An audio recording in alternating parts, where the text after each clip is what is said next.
budaya, salam kebajikan untuk kita semua. Perkenalkan, nama saya Radin Syukrulina sebagai peneliti 1 dan saya Audienita Samsudri sebagai peneliti 2 yang akan mempresentasikan hasil penelitian kami yang berjudul dampak pembatasan aktivitas sosial terhadap hubungan interaksi sosial dan pengembangan moral anak binaan di Lembaga Pembinaan Khusus Anak LPKA kelas 2 Sukamiskin, Kota Bandung. Lalu kami akan membagi 6 pembahasan pada hari ini, yaitu latar belakang penelitian, perumusan masalah studi pustaka, metodologi penelitian, dan hasil pembahasan lalu ditutup dengan kesimpulan. Penelitian ini dilatar belakangi dengan beragamnya masyarakat yang telah kita jumpai sehari-hari. Adanya masyarakat marginal atau terpinggirkan, seperti narapidana. Kehidupan narapidana sangat terbatas dengan lingkungan yang kecil sehingga berinteraksi sosial cukup sulit dilakukan dan moralitasnya terdampak. Lalu, selanjutnya ada rumusan masalah. Kami membagi 3 rumusan masalah kami, yaitu yang pertama, bagaimana anak binaan mengembangkan moral ketika di lembaga pembinaan khusus anak, dan yang kedua, apa dampak pembatasan lembaga terhadap interaksi sosial dan pengembangan moral terhadap anak binaan, dan yang terakhir, mengapa anak binaan butuh mengembangkan moralnya. Studi pustaka. Kelompok masyarakat marginal dibagi menjadi beberapa golongan, yaitu masyarakat mayoritas dan minoritas, dan juga masyarakat marginal. Narapidana secara umum pada salah 1 ayat 6 Undang-Undang Nomor 12 Tahun 1995 terpidana adalah seseorang yang dipidana berdasarkan putusan pengadilan yang telah memperoleh kekuatan hukum tetap.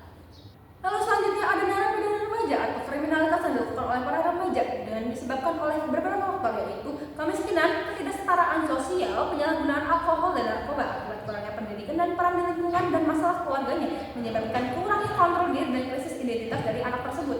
Lalu ada interaksi sosial secara umum.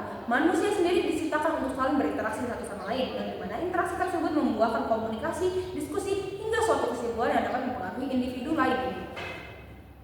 Faktor yang mempengaruhi interaksi sosial terjadinya tujuan yang sama, berada di lingkungan yang sama, dan adanya hubungan internal dan eksternal. Pengembangan moral adalah perubahan penalaran, perasaan, dan perilaku tentang standar mengenai benar dan salah.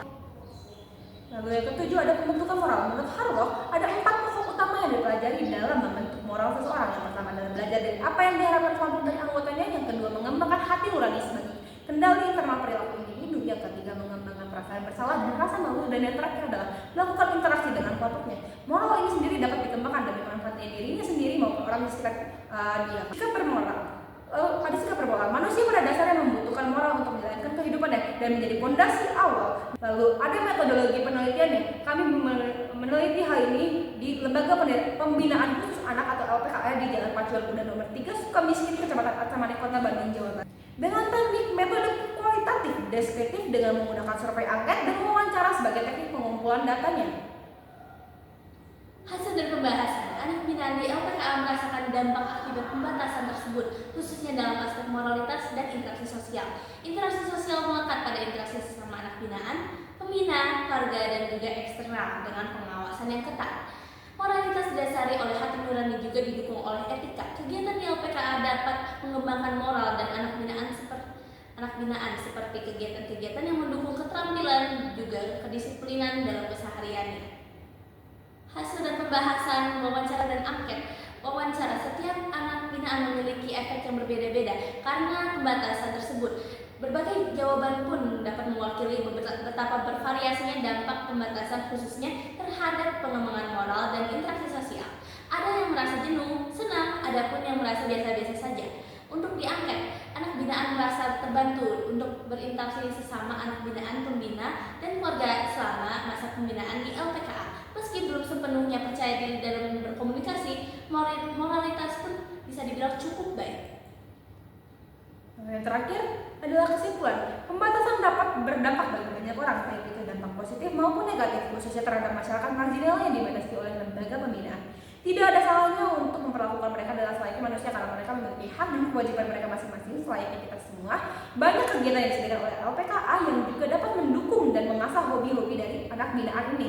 Lalu setelah melakukan sebuah wawancara dan mengelola angket, dapat disimpulkan bahwa setiap manusia memiliki dampak yang berbeda-beda ketika dibatasi dan tidak dapat melihat kehidupan sosial di luar sana, dan juga masyarakat yang sedang di bawah lembaga pembinaan. Sekian dari presentasi kami tutup. Wassalamualaikum warahmatullahi wabarakatuh.